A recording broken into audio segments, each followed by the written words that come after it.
Hello everybody, Terrible Dactyl here, and welcome to a Jurassic Plastic Quick Bite. I wanted to revisit the topic of my previous video about paint applications and how they kind of decline over time in response to some of the comments that I received on that video on YouTube, on Facebook, and a few other places. A lot of people were posting examples of, different figures they've seen decline in paint quality versus what other collectors have, or even versus what they saw advertised in a catalog when they ordered an item. One really interesting question that came up a couple of times was, is this unique to companies that kind of treat their dinosaur figures a little bit more like toys? So we're drawing a distinction here between companies like Safari, Schleich, that may consider these to be dinosaur toys first and foremost, and collector's items second.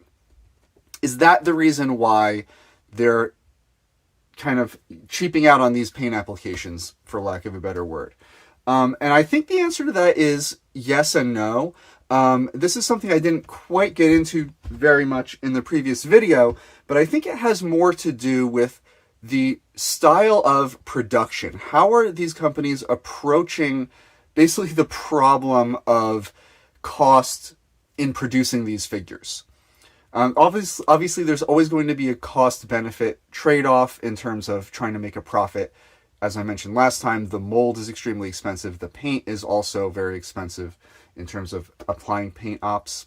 So how do different companies approach this? And is there a difference in approach between companies geared more towards adult collectors and companies geared primarily towards selling stuff to kids, where they don't really care if the paint looks good because the kid's just going to toss it in a sandbox or knock it around or whatever? Some companies definitely do gear toys primarily towards kids, although usually they'll keep adults in the loop.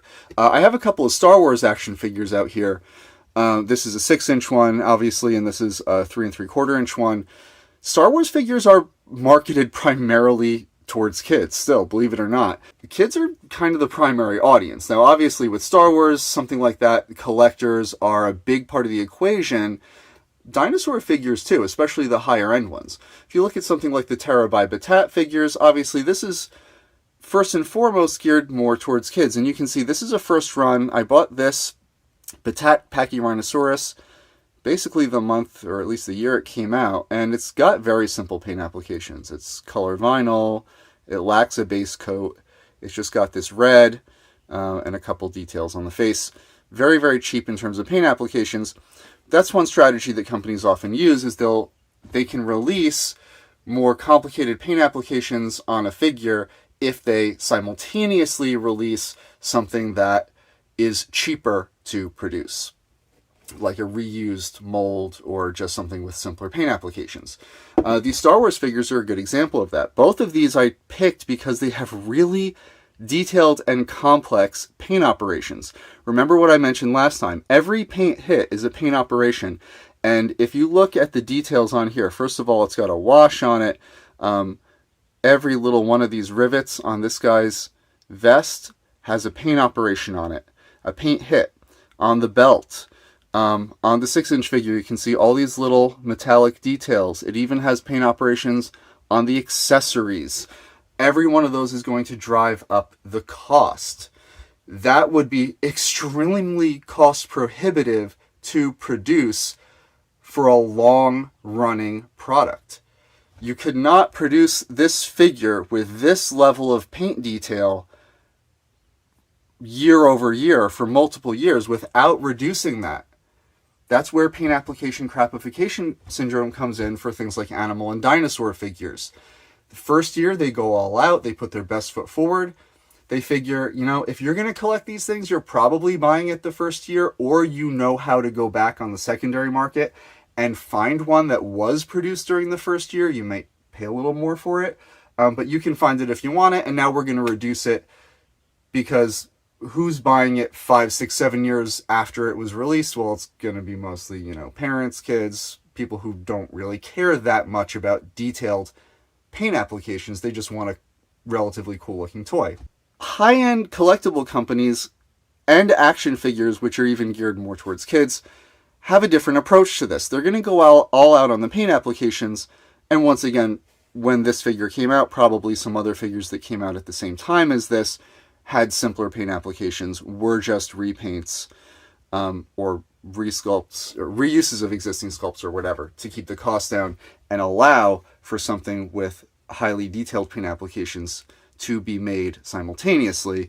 But the other thing that these companies do is they avoid the problem of paint application crapification syndrome by just not doing multiple production runs of the figure. Both of these figures were more or less one and done. I think they did a second production run of this one because it sold out. It was a popular character from The Mandalorian. This was exclusive to like Best Buy or something. And I do remember them making a point of saying, yes, we are doing a second production run of this figure. Now, I haven't seen samples from that production run. I don't know if the paint is worse or not. I'm sure they had to budget in whether or not they're going to keep the deco up to par with the previous version. But either way, that is like a unique circumstance for the really, really good selling action figures. If you're going to buy a high-end action figure or even a low-end action figure, I mean, I bought this at retail and it was like, what, $8? Look at the paint deco on that. How could they afford to do that? Well, they afford to do that because that was the only time that action figure was produced. It was available the year it was released. They did a production run of as many as they thought that they could sell to different retailers and make a profit. And that was it. They never did another production run of that action figure. If you want to buy this action figure today, good luck. Go on eBay and see what price you can get it for, because that is your only option. Compare that to something like the classic Carnegie Collection T-Rex. This is the resculpted version that came out in 1993. This is a first run. You can see it's pretty glossy. It's got a lot of layers of nicely blended paint. The detail on the teeth is nice and sharp. Later versions of this figure, not so much. They dropped most of the paint. It became color vinyl, where it's mostly just bare plastic with a few paint details added on later. This figure was in production from 1993 to 2015. That is a long time. They just kept producing it over and over and over again. The only economic way to do that is to lessen the cost in some way. And in a way, the higher end companies like PNSO, like Nanmu, like even, I guess Papo is kind of a slightly higher end company, Reborn, things like that, they're somewhere in between. They do multiple production runs. They produce their figures a little bit more like the toy companies do, like Safari, like Schleich. They do multiple production runs. They'll have a figure available year after year, but to compensate for that, they've got to drop some paint applications. I picked these two examples, Vitae and PNSO, to kind of show how they're sort of in between. These are relatively new companies. Both of these companies have sort of been doing a hybrid style where it seems like their products will be in production for multiple years so far, for multiple production runs. There's a little bit of paint application crapification syndrome that's going on, where if you bought a slightly later production run, it's going to look a little worse, not a lot worse, maybe just a little in some ways. But in the case of Vitae, they have, retired figures relatively quickly. I know there was a second production run of the Wuerhosaurus, which is in the wave that's new, that came out with the bases in the box and things like that. And obviously the reduced paint application version that I talked about last time.